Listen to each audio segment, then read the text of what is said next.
Dear students, welcome to this video. In this video, we are going to discuss about availability bias. Again, availability bias. So just as before, I'm going to give you the definition first and then show you two relevant examples. So let's start with the definition first. Here is the definition. It is the tendency for people to take decisions based on information that is readily available to them. Now, the blue marked portion is the main part of the definition. So we take decisions based on information that is readily available to us. Now, in order to have a clear understanding about this definition, we need to know first what do we mean by readily available information. Readily available information can be of two types. Number one, it can be information that is repeatedly shown in the media. So this is called readily available. Why? Because we see these kind of information so many times throughout the day in the media that it always stays in our memory, right? Now, let me give you an example of this kind of information that is repeatedly shown in the media. For example, whenever I say US election, what comes to your mind? Definitely, many of you are thinking of this photo, Donald Trump. Why? Because photos of Donald Trump was repeatedly shown on Facebook, Twitter, and different news channels, right? Now, because these kinds of photos of Donald Trump were repeatedly shown on the media, this can be an example of a readily available information. Now, this is one example of readily available information. What can be another type of readily available information? This one. Information from an event that took place very recently, and it is fresh in our memory. So whenever we are thinking of an event that happened very recently, it stays fresh in our memory and we can recall that information very soon. That is why it is called a readily available information. Don't worry if it is not exactly clear to you yet. I'm going to give you examples very soon. For the moment, just keep this in mind. Whenever we are taking decisions, we tend to rely on information that is readily available to us or easily available to us. Now let's start with the examples. For the first example, I'm going to show you a picture. Now, here goes the picture. Now, from this picture, I have one question. Which of these two animals is more dangerous? Again, which of these two animals is more dangerous? It's a very easy answer, right? My guess is many of you chose the shark option, right? According to your answer, shark is more dangerous than the horse. Now, I'm going to show you another picture. And the picture goes something like this. This is a statistic from Australia. Now, according to this picture, horses kill 20 people annually in Australia. On the other hand, sharks kill only 5 people in the whole year. Now, the fun part is cows kill 22 people, even more than a horse. We could never have imagined that, right? But this is the truth. Now, the point that I'm trying to make is this. Even though this is the truth, that horses kill more people than sharks, or cows kill even more people. So even though this happens in reality, when you were asked about this question, you chose the shark. Why? Because of availability bias. Now the question is how? It's because of this. Let's read it together. Media, which means Facebook, TV channels, movies, and so on, shows shark as the dangerous animal. That is the available information in our mind. So that is why we chose shark as the more dangerous one. So see how availability bias works here? When we are watching movies, most of the time we are shown that sharks are more dangerous. There are movies on sharks, right? Sharks killing people, sharks eating people, and so on. There are no movies where it is shown that horses are killing people.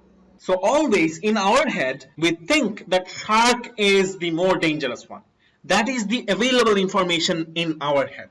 And based on that available information, we tend to decide that yes, between these two, sharks are more dangerous. And that is how, because of media, we tend to suffer from availability bias. So we decide based on the available information in our head. Now let me move on to another example, more organizational example. So how does availability bias work in the organizational setting? So let's move on. Now for this example, please note that in organizations, employees are evaluated or scored at the end of the year based on their performance. So employees work throughout the year, and based on the whole year's performance, employees are given certain score. Now after they get the score, what happens is this. So their promotion or salary increase depends on the employee's performance for the whole year. So after the employees get the score, based on that score, employees are often promoted or their salary is increased. So it's just like your semester final exam. You work hard throughout the semester and then you sit for the final exam where you are evaluated, and based on that evaluation, you get different grades. The same thing happens in organizations as well. So the employees work hard throughout the year, and at the end of the year, they are evaluated or scored, and based on that score, certain employees get promotion or a salary increase. Now, here comes the most important part. When giving employees promotion or salary increase, availability bias works sometimes. How? In this manner. Many employees believe that if they perform really well near the end of the year, their boss will remember their performance and give them a good score. Now, this point is really important. Again, let's read this point one more time. Many employees believe that if they perform really well near the end of the year, their boss will remember that recent performance and give them a good score. Let me explain this point even further. So for this example, let's assume that we have an employee whose name is Dwight. Again, Dwight. So he works for an organization and we have his boss here. So this is the boss of Dwight. So again, here we have the boss and here we have the employee. Now in their organization, what happens is at the end of each year, the boss evaluates the employee's performance throughout the whole year. Now Dwight here, what he does is from November or October, he starts working really hard. Why? He believes that if he starts working really hard from October or November, his boss will remember that hard work. Why? Because there is a high chance that if he starts working hard from January or February, his boss might forget the hard work at the end of the year. Because January is too far from December.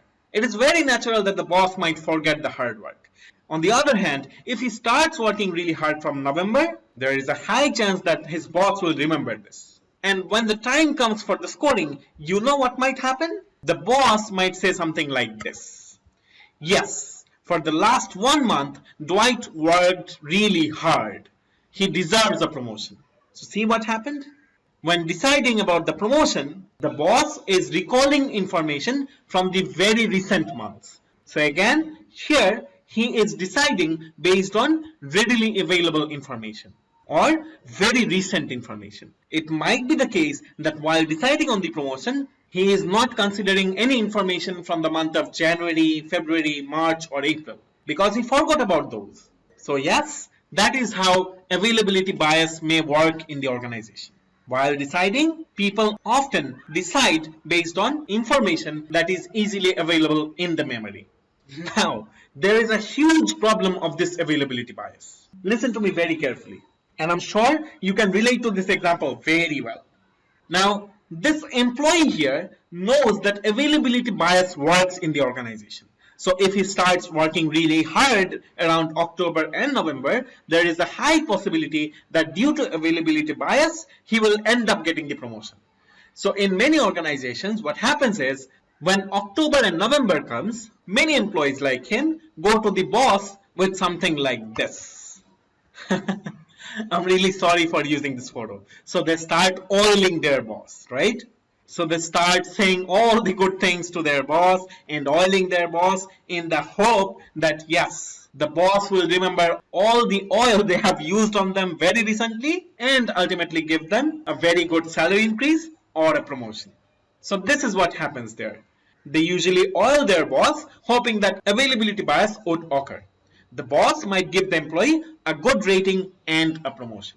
So this is the exact reason that when the time comes for a promotion, near the very end of the year, people start buying Rupchanda for their boss.